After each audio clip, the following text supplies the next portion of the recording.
Hello అందరికి good morning అండి. ఎలా ఉన్నారు? బాగున్నారా? మేమైతే చాలా బాగున్నాం. ఇది సండే తీసిన వీడియో అనమాట. మార్నింగ్ ఒక 1 kg అయితే మాకు నాటుకోడి చికెన్ తీసుకొచ్చాడు.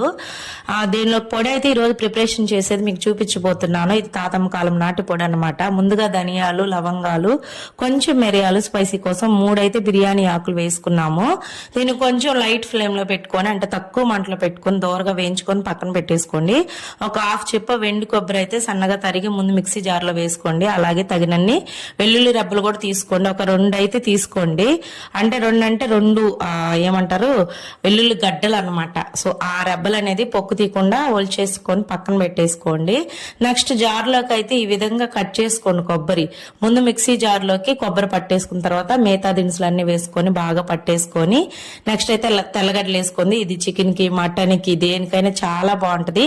ఇది తాతమ్మ కాలం నుంచి వస్తున్న పొడి అన్నమాట. ఒకసారి